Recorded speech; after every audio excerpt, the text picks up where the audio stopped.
E começamos assim mais um episódio do nosso podcast Vamos, aqui da Paróquia de Cascais, onde vamos comentando um pouco a vida da paróquia, vamos conhecendo mais da nossa fé, assim também a partir da vida que vai acontecendo no dia-a-dia, e também vamos conhecendo alguns dos nossos paroquianos, do que é que vão fazendo, do que é que também nos podem ajudar a nós a crescer em conjunto, a fazer este caminho até Jesus. Hoje temos então um episódio diferente, temos connosco aqui já, para quem nos vê com vídeo, a Rita, que se vai apresentar daqui a pouco e que nos vai falar também um pouco daquilo que foi o seu percurso aqui na paróquia e também um livro especial que escreveu, que foi lançado agora há uns anos. Rita, como é que está hoje? Muito bem, Padre Mendes, bem disposta e obrigada já por este convite de estar aqui a conversar consigo e também com a nossa paróquia.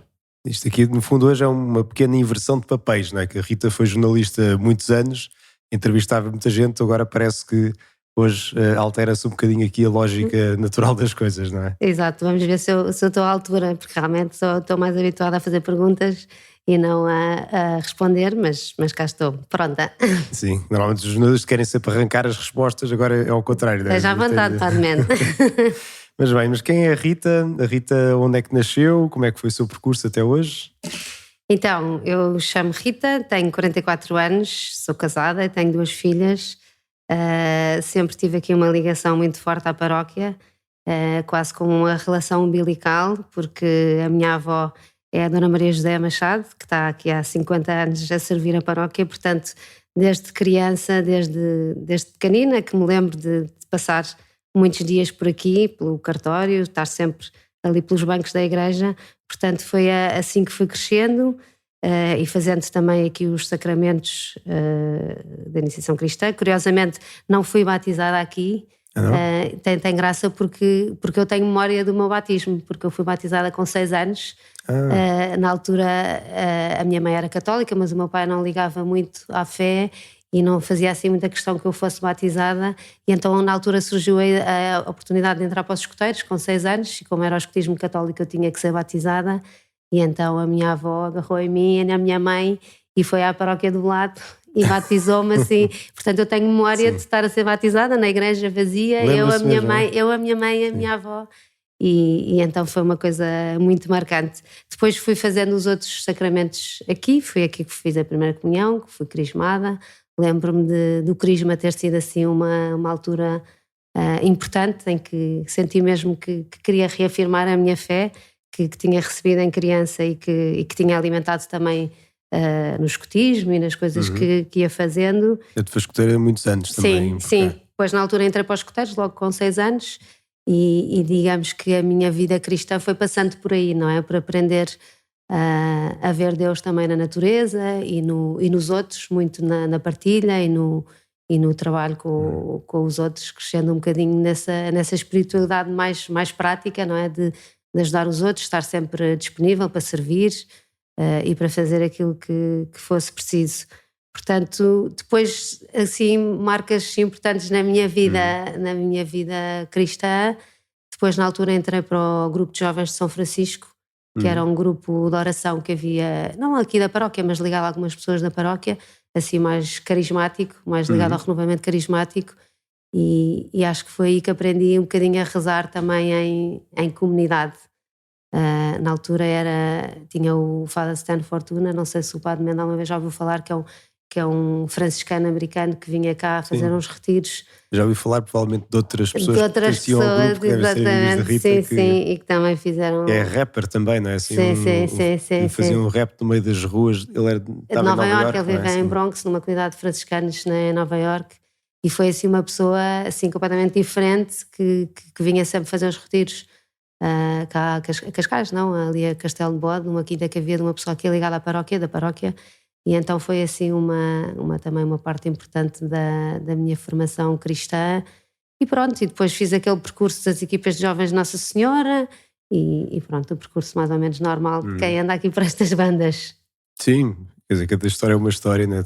Com umas pintadas ou algumas pinceladas mais aqui ou ali.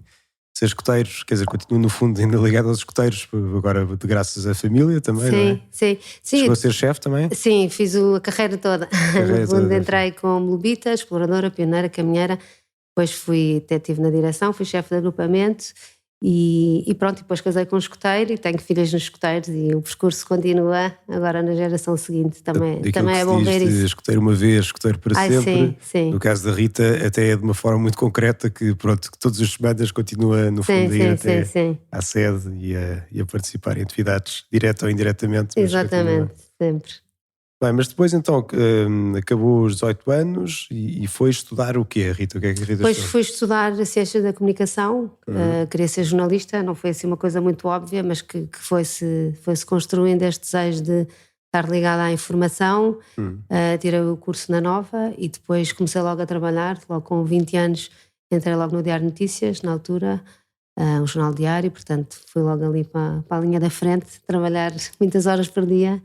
E pronto, e de onde estive 11 anos e depois saí, fui para outro jornal e depois dei uma volta completamente diferente, já lá vamos. Mas era uma coisa que sempre queria fazer, que sempre queria ter sido jornalista, não faz ideia? É assim, eu sempre fui muito ligada às letras, era sempre uma coisa óbvia para mim que teria que ser alguma coisa ligada às letras, mas jornalista acho que foi uma coisa mais ali do final do secundário que foi surgindo.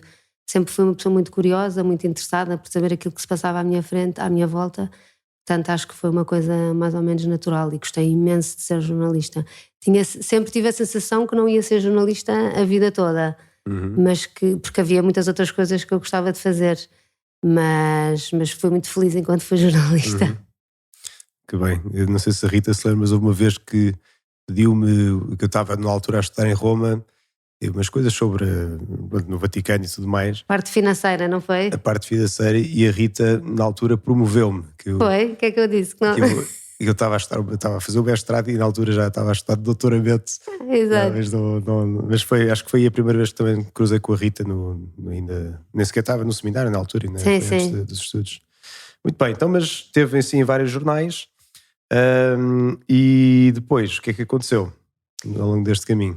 Depois, o que é que aconteceu? Eu tive, no Diário de Notícias 11 anos, onde fui também acompanhando o tema de religião, ou seja, fiz várias coisas diferentes, de várias áreas diferentes, mas tive muitos anos na secção de sociedade, que fazia um bocadinho de tudo, desde educação, saúde, ambiente, também fiz muito, e fazia a parte de religião, no fundo não era uma pessoa que só fazia religião, mas quando havia temas de religião era... Iam chamar a Rita para ir fazer a reportagem. Sim.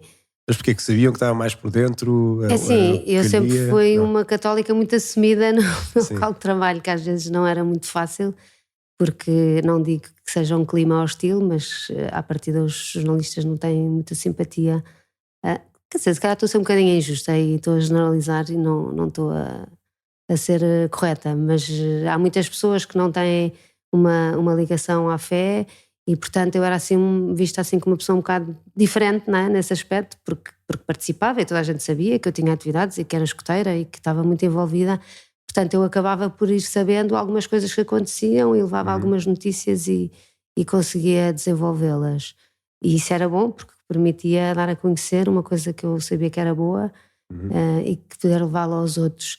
Mas depois também às vezes tinha aqui um bocadinho o reverso da medalha, não é? Porque os temas da religião eram muitas vezes os temas mais polémicos e às vezes tive que tratar de assuntos com que eu não concordava com a perspectiva, porque achava que estavam a ver as coisas de uma perspectiva que não era a que eu considerava correta, porque lá está, tudo o que sejam temas assim um bocadinho mais fraturantes e mais fora da norma são notícia, não é? E muitas vezes os temas da igreja, para a igreja ter uma proposta diferente, não é? Para as pessoas, às vezes chocavam ali um bocadinho com o que as pessoas consideravam que era o mais natural e mais normal, e às vezes tive ali umas batalhas difíceis, mas nunca fiz nada que achasse que não devia fazer. Mas que de facto hoje em dia há muito desconhecimento e às vezes quando se olha para a igreja é como estava a dizer assim, só com o prisma de uma instituição entre outras, não é assim, e olhar com critérios que, quer dizer, quem não está por dentro não percebe, digamos assim, o global ou o porquê das razões, porque de facto uma pessoa olha assim para algumas manifestações, digamos, daquilo que é viver em igreja apenas por si e pode olhar para aquilo e se não percebe o contexto todo ou não vai às raízes, parece que é uma coisa assim, só simplesmente uma birra que fazem os católicos, não é? Mas naquele sentido, se não se vai às raízes e perceber o porquê das coisas, não é? Sim, acho que há aqui um problema de comunicação, não é? Porque Às vezes nós, enquanto igreja, também não temos uma linguagem muito fácil de perceber para quem está para fora, e muitas vezes os jornalistas que fazem a cobertura destes assuntos não têm conhecimentos suficientes. E eu venho de um tempo em que isso ainda existia, não é? Ainda havia jornalistas que acompanhavam o fenómeno religioso. Hoje em dia, não. Quem tiver de piquete naquele dia escreve sobre aquilo e escreve sobre outra coisa qualquer. Portanto, há coisas muito básicas que não são do conhecimento de quem está a tratar a matéria e que, portanto, depois não é possível sair um bom trabalho naquilo que se faz. Pois, que apenas aparece o que é que da parte de quem está a fazer a reportagem sabe e como é que consegue interpretar aquilo. Sim.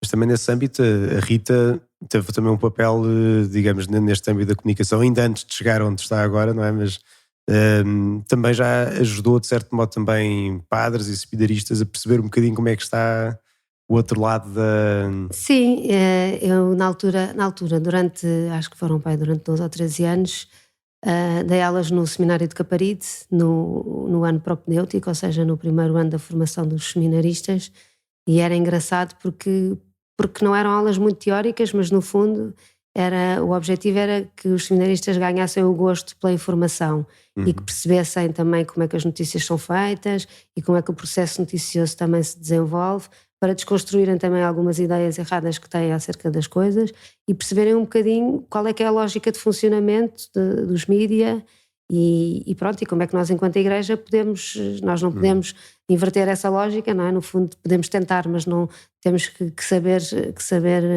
estar neste mundo da comunicação e no fundo o objetivo era esse, era ajudá-los a ter gosto, a ler os jornais, era sempre umas aulas muito práticas. E pronto, e perceber porque é que as coisas são feitas assim e não são feitas de outra maneira, quais são os critérios que ditam as notícias. Tem graça que hoje em dia, se eu estivesse a dar essas aulas, já era tudo completamente diferente. Sim. Porque o jornalismo mudou imenso, não é? Em 10, 15 anos. Com as redes sociais e com estarmos constantemente ligados, sem desligar um único segundo. Nós ainda analisávamos os jornais do dia, não é? Que é uma coisa que hoje em dia já quase que já é desatualizada na hora em que saem. Mas acho que foi muito interessante, gostei muito de fazer, pronto, foi um serviço à igreja como outro qualquer. Muito bem. E foram 14 anos? Acho que sim, foi logo desde que, antes de casar, que o padre Ricardo Neves, que estava lá no seminário na altura, me desafiou e o padre Mendes não passou por lá porque fez a formação de outra maneira, mas não... Não cheguei a apanhar a Rita. Não, entrou logo mais à frente, não foi? Sim, eu depois quando entrei já no Seminário dos Olivais também tivemos uma cadeira de comunicação, mas já foi no último ano. Com o Pedro Gil. Com o Pedro Gil, sim. Sim, grande amigo. E que depois também convidava muitos jornalistas e até foi engraçado porque ele fazia-nos, depois nesta fase... Exercícios práticos. Muitos exercícios práticos, como estava a dizer, que não era apenas teoria. Sim. E depois fazia-nos, trazia mesmo pessoas de fora a fazer-nos exercícios e depois pedia para ele nos dar o feedback à frente de toda a gente. Que claro que nos deixava assim um bocado desconfortáveis, porque, não sei, é assim, uma pessoa ouve aquilo e claro que é um ótimo exame de consciência, é uma ótima autocrítica, mas claro que custa um bocado, porque às vezes não temos bem autoconsciência de como é que para uma outra pessoa, noutro meio que nós não conhecemos bem, como é que isto aqui aparece, não é? E havia depois até uma avaliação final engraçada que era, tínhamos de fazer uma homilia para um contexto concreto. Desculpa, já estou a confundir agora, que havia outra cadeira também que era das homilias, isso também era avaliado, mas com o Pedro Gil depois fazíamos também um microfilme, uma entrevista em que éramos filmados e depois era avaliado assim em várias... Mas para nós pelo menos era sempre muito enriquecedor e percebíamos muita lógica que, lá está, que nós podemos ter uma ideia de queremos passar Jesus, queremos passar o Evangelho e coisas concretas, mas da parte de quem ouve, para chegar a esse interesse não significa que seja a primeira coisa que está um jornalista à procura. Está à procura de qualquer coisa que vai corresponder. Sim, e às vezes não é fácil, não é? Por exemplo, fazer uma notícia sobre uma homilia de uma missa especial. Quer dizer, como é que de 10 minutos de homilia eu consigo tirar uma ideia que possa pôr num título e que seja uma ideia resumo daquilo que foi dito? Às vezes não é muito fácil, não é? Mas pronto, os senhores padres também não fazem homilias para fazer notícias de jornais, mas às vezes conseguir tirar uma ideia daquilo que se disse não é fácil, muito menos para quem não domina a linguagem, não sabe o que é mais importante. Portanto, era sempre assim um bocadinho desafiante e também a igreja não tem muitos interlocutores na parte da comunicação, era sempre muito difícil também ter Alguém que fosse falar ou sim, comentar. alguém que atendesse o ajudasse. telefone. Às vezes era só apenas alguém que atendesse o telefone e que pudesse, no fundo, ajudar a compreender aquilo que estava a acontecer. Pois, e aí só podemos imaginar, não é? Se ninguém nos diz nada assim. Sim, exatamente. Às vezes não era preciso uma declaração oficial, alguém que nos pudesse explicar o que é que estava a acontecer e a importância e, no fundo, enquadrar um bocadinho o acontecimento. Uhum. E então, acha que, no fundo, há muito trabalho a fazer ainda hoje, não é? Desde a Acho, relação igreja e infelizmente, comunicação. sim, infelizmente passaram alguns anos e algumas coisas em que eu acho que nós também ainda não damos aqui um salto que era preciso dar em termos comunicativos. Mas isso é toda uma outra conversa. Dava mais um podcast só sobre esse assunto. Pois é que de facto tem muitos desafios que quando estávamos a pensar um bocadinho o que é que se poderia falar hoje, porque há tantas coisas que se calhar nós lemos às vezes parcialmente. Por exemplo, lemos no Evangelho ao mesmo tempo que não se saiba a tua mão direita o que é que faz a tua mão esquerda. Sim, sim. Então, ok, como é que vamos compaginar isto aqui com tudo aquilo que é, digamos, a comunicação da igreja, que nós não fazemos as coisas para ser vistos, não é? Mas ao mesmo tempo, ou seja, como é que se compagina isto tudo? Porque se não é dito também não existe. É como de se não todo. acontecesse. Sim, eu acho que aqui às vezes nós estamos muito preocupados com a comunicação mais ligada aos mídias e como é que é no fundo interpretado aquilo que nós fazemos e comunicado de uma forma mais ampliada, mas eu acho que o desafio da igreja é mais transversal do que isso, é no fundo como é que nós comunicamos com toda a gente, como é que nós comunicamos na homilia, no ambão, como é que comunicamos uns com os outros, como é que comunicamos com os jovens, como é que chegamos, como é que conseguimos passar esta mensagem de Jesus de uma forma simples e cativante e que suscite nas pessoas o desejo de conhecer mais. Às vezes estamos muito preocupados com a comunicação institucional e com o impacto com aquilo que fazemos e a forma como os mídias... Como é que isto vai parecer aquilo Sim. que nós agora vamos dizer, não é assim? Mas hoje em dia a maior parte da comunicação e a maior parte do acesso que as pessoas têm à informação nem é através da informação mediada pelos mídias, não é? E pelos jornalistas, é através das redes sociais, é através da comunicação informal. Quando nós vemos que os miúdos não veem telejornais, não leem notícias, não comunicam todos de uma forma completamente diferente, eu acho que o desafio é muito mais profundo e não tanto investir. Claro que uma mensagem maldita numa televisão também tem um impacto muito grande, mas acho que o nosso esforço deveria ser não só comunicar bem nestes meios institucionais, mas também tentar repensar como é que chegamos às pessoas e como é que levamos esta mensagem, não tanto aquilo que fazemos, mas aquilo que somos e aquilo que sentimos. Sabemos que é muito mais cativante eu dar um testemunho daquilo que Jesus fez na minha vida do que eu fazer 20 notícias sobre encontros de jovens ou qualquer outro tipo de iniciativas da igreja. Portanto, há aqui muito desafio e muito trabalho a fazer. Pois, é todo um trabalho e que, no fundo, levou-a a um desses trabalhos que agora faz a tempo inteiro, não é? O que é que a Rita faz agora? Sim, entretanto eu saí do jornalismo, ainda passei pelo Jornal Sol, pelo semanário, durante 1 ano e meio e depois deixei o jornalismo e na altura sempre pensei que gostaria de continuar a trabalhar na comunicação, mas do outro lado, não é? Também enquanto católica sentir as dificuldades que a igreja tinha em comunicar e passar a sua mensagem, pensei como é que eu poderia estar ao serviço da comunicação, mas do outro lado. E então fui trabalhar para a comunicação da igreja, neste caso para a Companhia de Jesus, e na altura ajudei a criar o Gabinete de Comunicação dos Jesuítas, em 2017. E pronto, é onde estou. Sou neste momento a diretora de comunicação dos Jesuítas e do Ponte SJ, que é o nosso canal que é no fundo o portal institucional dos Jesuítas, mas também procura ser um espaço de reflexão e diálogo e de opinião sobre aquilo que se vai passando no mundo à nossa volta. Portanto, estou agora um bocadinho do outro lado a tentar ajudar a pensar, enquanto igreja, como é que podemos melhorar a nossa comunicação, desde a comunicação interna entre nós, até à comunicação dos que nos estão mais próximos, até à comunicação mais institucional, da relação com os jornalistas. Portanto, faço um bocadinho de tudo isso.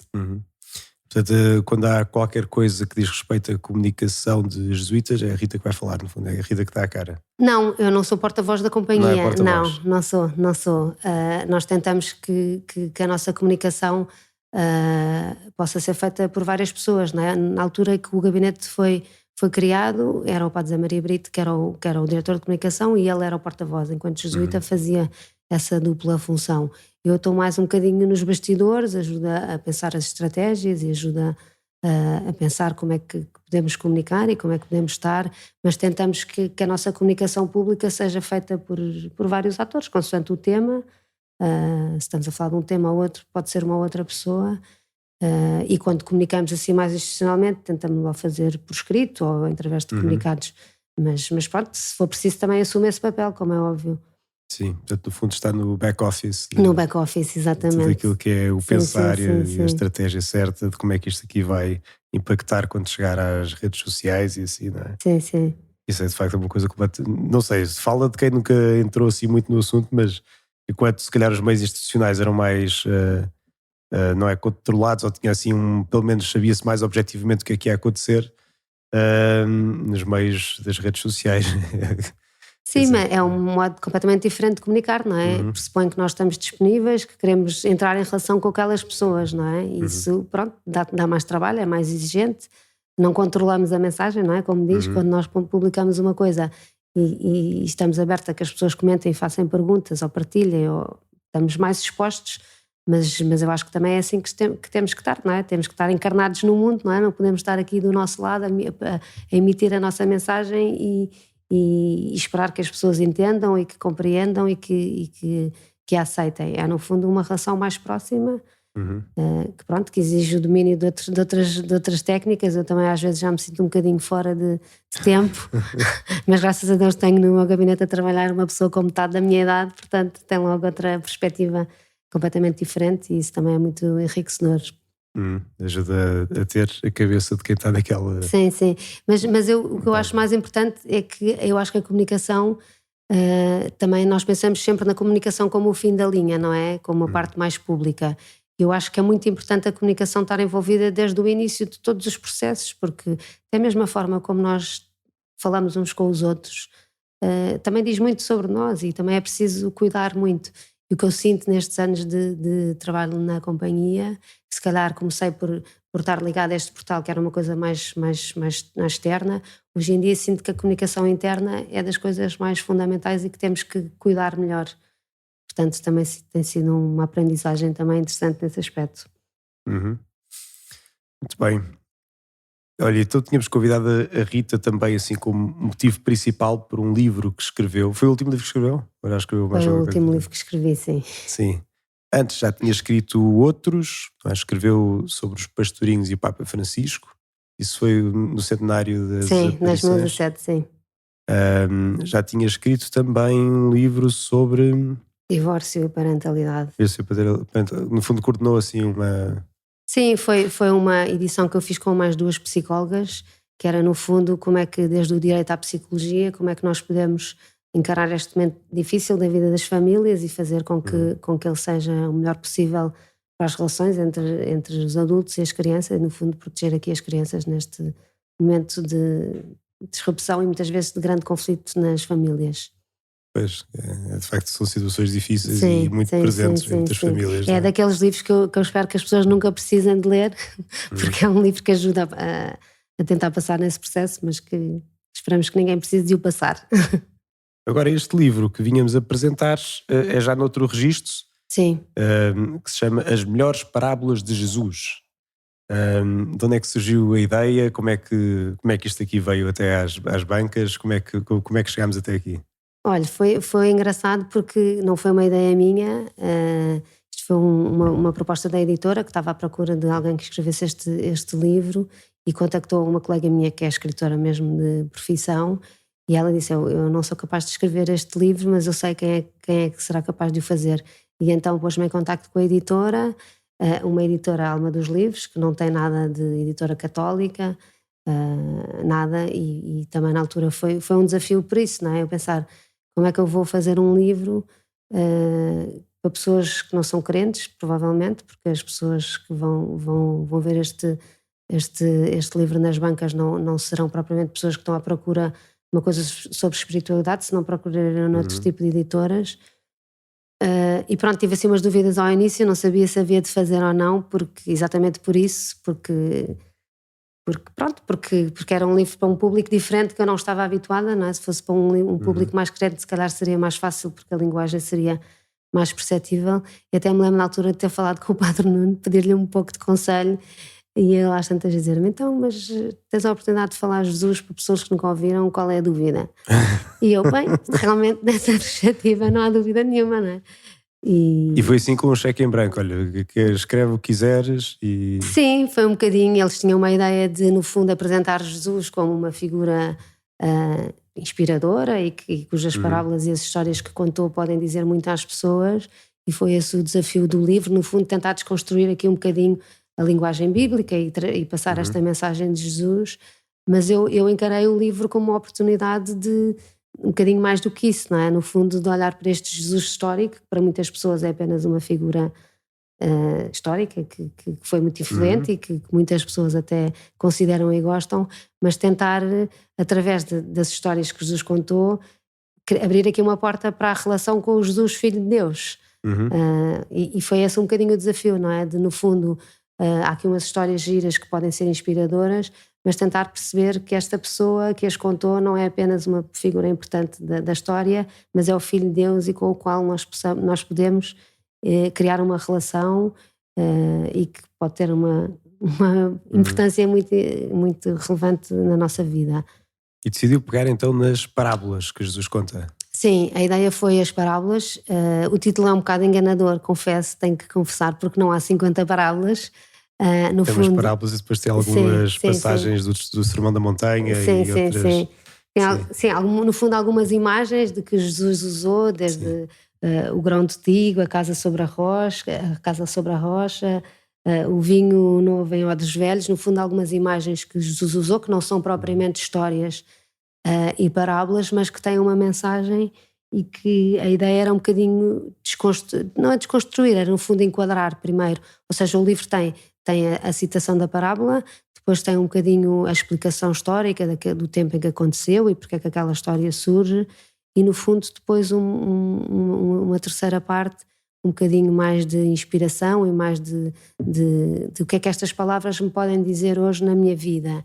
E aí é que eu tento criar esta abertura mais ao transcendente e tentar perceber que aquilo que Jesus diz pode ser um convite a uma mudança de vida e uma relação com Deus. Foi isso que eu tentei fazer. Sim, portanto, no fundo o texto bíblico, assim em puro, não é? Sim. Um comentário, uma contextualização de porque é que isto se está a dizer, porque há coisas que de facto que para nós que ouvimos 2000 anos depois já não temos as mesmas categorias ou a mesma forma de pensar que pensavam as pessoas na altura, Sim. ainda que seja a mesma palavra de Deus e que seja verdade e que seja vida para nós também quando lemos, mas de facto depois uma contextualização que nos ajuda no fundo a tirar mais sentido daquilo e depois qualquer coisa que ajuda então a aplicar à nossa vida concreta, e são coisas pequeninas, não é? Quer dizer, Sim. no fundo foi feito para ser uma parábola por dia ou uma história por dia. Sim, a ideia era que as pessoas não lessem isso tudo de seguida, não é?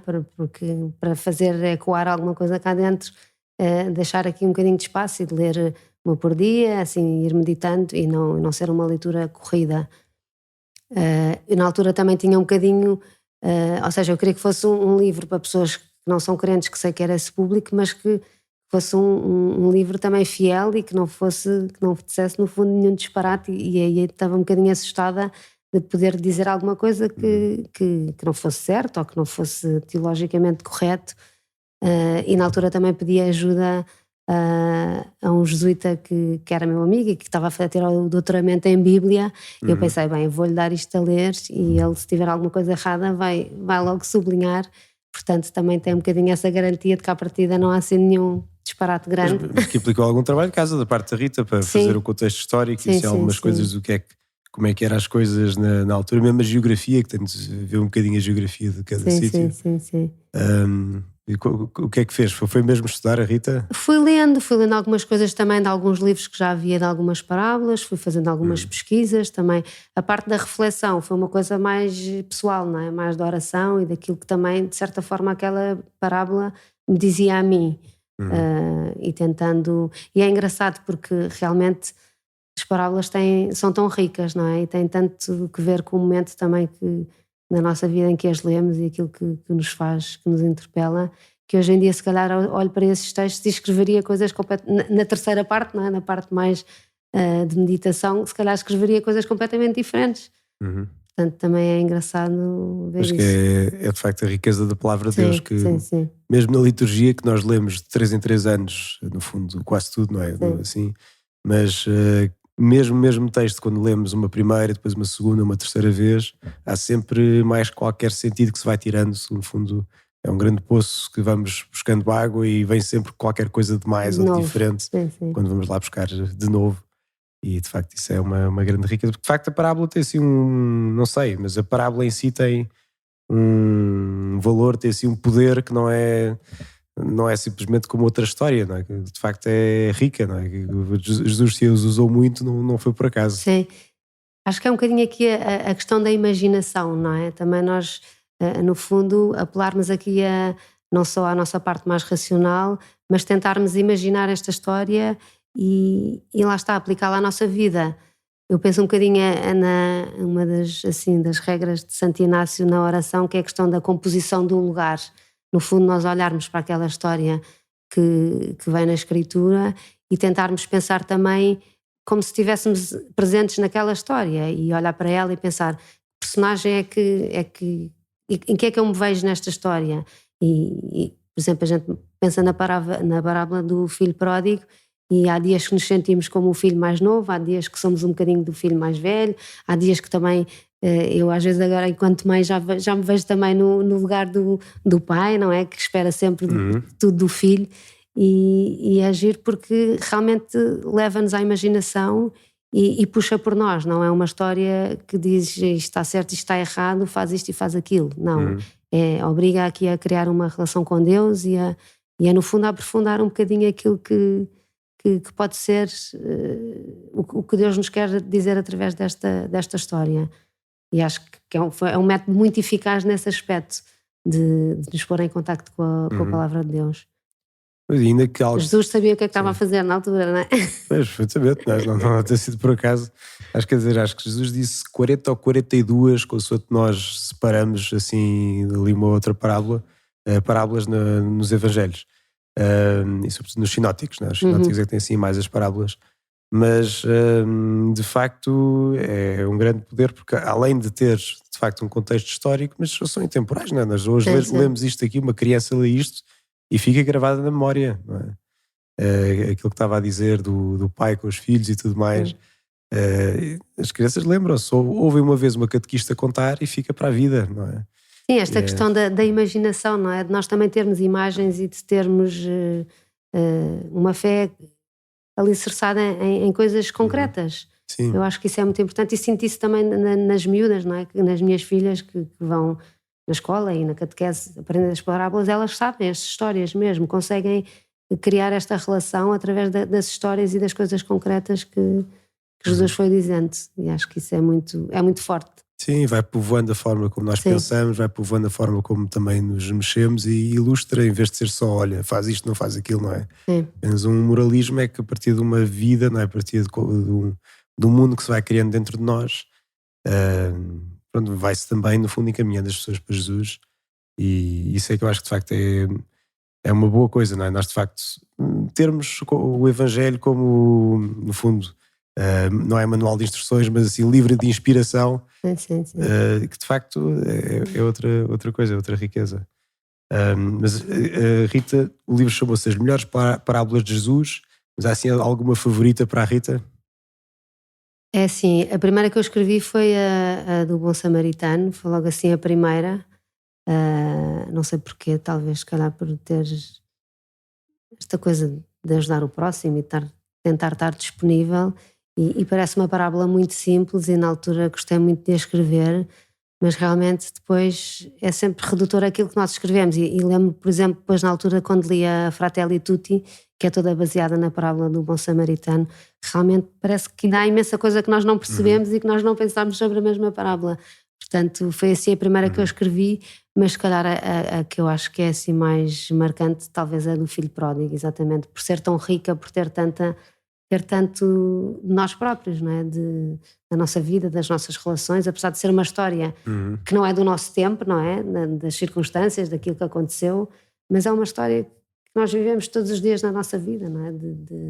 Afastar-nos, voltarmos a Deus, no fundo, assim, uma constante presença. Sim, mas de facto, hoje em dia não há nenhum pai que dê. Ou com um filho que veio ao pai dá-me metade da tua herança. Exato, que eu agora quero continuar com a minha vida. Sim. Mas isso é a riqueza, não é? Que uma história que não é do nosso tempo nos pode dizer tanto. É essa mesma riqueza da parábola. E que pode dizer tanto à nossa vida. Está ali a verdade do que é ser homem, não é? De facto, está aqui a nossa estrutura psicológica, espiritual, moral, está tudo ali, não é? A forma como é ser homem revela-se muito nisto aqui que Jesus vai contando. Então, essa foi a que mais gostou de fazer, a do Bom Samaritano. Acho que essa foi a primeira, mas acho que a do Filho Pródigo é assim a mais rica e é que nos dá mais matéria para pensar e para rezar. Acho que sim, diria que talvez essa do Filho Pródigo, sim. Pois, ou então como se diz, quer dizer, e só o facto de já cá temos as parábolas já é uma riqueza, não é? Que põem as pessoas em contacto com há coisas que muitas se calhar não chegaram a ver ou a ter um impacto quando tiveram catequese ou não sei, ou nunca foram batizadas ou assim, não é? Como é feito para um público, no fundo, uma editora que não tem propriamente não é o objetivo dela, a evangelização, não é? Sim. Não, é engraçado, eu não tenho feedback nenhum do livro, eu sei que o livro até vendeu relativamente bem, mas eu não tenho feedback nenhum, porque lá está, os leitores não são pessoas próximas, não é? Eu não sei que efeito é que este livro fez nas pessoas, mas também é bom porque isto é só um instrumento, Nosso Senhor faz o resto na vida de cada um, e também acho bonito imaginar o que é que estas palavras poderão fazer na vida de cada um. Ou como dizem às vezes os pregadores nos retiros, que, bem, olha, vou-vos dizer umas coisas, mas, portanto, o que interessa é estarem a falar com Deus, não é? Exatamente. Se aquilo que eu disser de ajudar nada, pronto, mas ao menos, portanto, também é igual, temos aqui as parábolas. O resto é convosco. Com certeza que tudo o resto também ajuda bastante, mas é aquela coisa, só já ter aqui a parábola já é, no fundo, olhem, está aqui sabedoria com 2000 anos, ou com mais de 2000 anos, pois é a sabedoria eterna de Deus que se revela e de facto é... Então feedback não teve nenhum até agora? Não tenho assim direto, não tenho. Claro, algumas pessoas amigas que leram, mas à partida para essas pessoas também não será uma grande surpresa no sentido em que são pessoas crentes e que também já têm algum conhecimento. Agora assim do público em geral não faço ideia, mas espero que tenha sido bom. Então fica aqui o desafio. Normalmente depois de quem ouve este podcast também é gente mais ou menos ligada à paróquia, portanto no fundo também não seria feedback assim muito diferente, mas por acaso se houver de alguém que no fundo leu o livro e quer deixar algum feedback, podem depois mandar também para o e-mail do podcast se quiserem. Mas gostou do livro, então de escrever foi um desafio giro? Gostei, eu gosto imenso de escrever e desde que deixei de ser jornalista deixei de escrever, agora só escrevo e-mails, como eu costumo dizer. Portanto foi assim um desafio e pronto, e gostava de escrever muito mais outras coisas, pode ser que depois na reforma tenha tempo para isso, mas acho que é um bom exercício, não só, eu às vezes penso que isto é quase mais importante para mim do que para os outros, não é? Porque o exercício de escrever também ajuda a arrumar ideias e a pensar, mas se puder ser bom para outros, então ainda melhor. Melhor ainda, sim. Se escrevesse agora um próximo livro, assim para um público também, digamos, na mesma, assim, falou das parábolas, teve algumas outras ideias do que é que poderia escrever para despertar assim o interesse de alguém que esteja mais longe da fé ou que nunca o tenha recebido? Não sei, eu acho que há imensas figuras, sejam santos ou não, na nossa igreja que podem ser inspiradoras e que podem ajudar a levar a mensagem de Jesus através da sua vida. Se calhar não consigo dizer uma ou duas, mas acho que através de histórias pessoais de vida se consegue também levar Jesus aos outros. E pronto, tem um bocadinho esta veia jornalística, não é, de contar histórias. Portanto, se calhar gostaria de escrever outras histórias ou coisas sobre o Papa Francisco. Também gostei imenso de escrever um livro sobre o Papa Francisco, que tem realmente uma vida incrível, só antes de ser Papa, já depois de ser Papa também ainda mais. Mas no fundo, se calhar contar histórias de pessoas inspiradas por Deus, que pudessem também inspirar outros, poderia ser um bom mote para um próximo livro.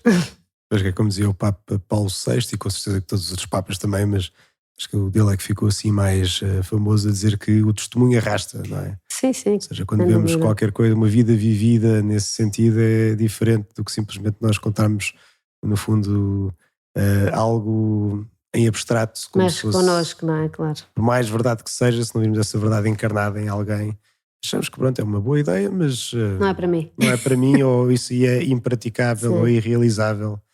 Por isso é que de facto também nos CPMs e tudo mais há sempre testemunhos, não é? Testemunhos de pessoas que passaram já por aquilo a dizer, olha, isto é possível, não é? Não é assim uma coisa... Sim, sem dúvida. Mas bem, eu e a Rita, quer-nos deixar assim alguma sugestão de, não sei, de o que é que assim inspira mais para, não sei, alguma sugestão de leitura, alguma coisa que queira deixar aqui assim nos ouve? As sugestões de leitura é difícil, porque eu leio imenso, coisas muito diversas. Não sei, olha, a melhor sugestão é cultivar o hábito da leitura, que é uma coisa que está tão em crise, principalmente nas gerações mais novas, e acho que há imensas coisas boas sobre histórias de Jesus, sobre histórias de santos que podem ser lidas e que os pais também possam incutir um bocadinho esse gosto, lá está, a trabalhar a imaginação e conhecer as histórias, sei lá, tanta coisa boa. Ler os documentos do Papa, que são fantásticos. Ou seja, sugestões de leitura, ficaria aqui o resto do dia. Mas ler sobretudo. Mas ler sobretudo, sim. É engraçado, já não é a primeira pessoa que diz isso aqui no podcast. Tivemos logo dos primeiros convidados em que era sobre ciência, acho eu. Era o Nuno Castelo Branco, também dizia, leiam, se tens de deixar uma coisa que seja, pá, tem de ler. Nem que seja uma coisa simples, não é? É porque se não lemos, não somos nós a pensar, não estamos a usar, estamos simplesmente a repetir ideias dos outros. Se nós não entramos dentro, se não aprofundamos as coisas, é só, no fundo, somos apenas um altifalante para ideias de outros e não deixamos não deixamos o Espírito Santo falar em nós e mostrar-nos a verdade e encaminhar-nos para ela. Sim. E descansa, abre horizontes, abre perspectivas, faz-nos cheio de nós mesmos. Acho que qualquer tipo de leitura tem esse poder, não é? De trabalhar aqui outras faculdades que às vezes estão tão adormecidas nesta vida frenética.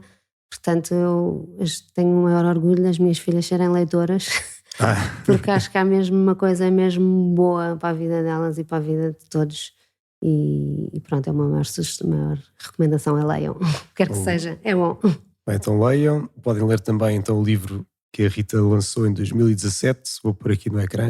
São as melhores parábolas de Jesus, mensagens de amor e esperança para todos os dias do ano, e é da Alma dos Livros, a editora, Alma dos Livros, sim. E há de estar também agora na Feira do Livro, que está acontecendo. Está na Feira do Livro, está na FNAC, está nos sítios. Na FNAC está tudo que é sítio habitual. E bem, muito obrigado, Rita, por ter vindo cá falar-nos um bocadinho do livro e de outras coisas. Rita, como sempre, continua também a ajudar em tudo o que é a comunicação e tudo mais cá da paróquia, no tempo que tem, não é? Este ano não é muito, mas... Sim, e pelo que agradecemos, rezamos também então pelo trabalho da Rita, disto da comunicação da Igreja. E para quem nos ouve, depois podem enviar comentários, sugestões para o e-mail podcast@paroquiadecascais.org. E com as parábolas, em comunidade, em igreja, vamos continuar então a fazer este caminho cada vez mais perto de Jesus. Muito obrigado, Rita. Obrigada, boa semana para todos. E boa semana a todos.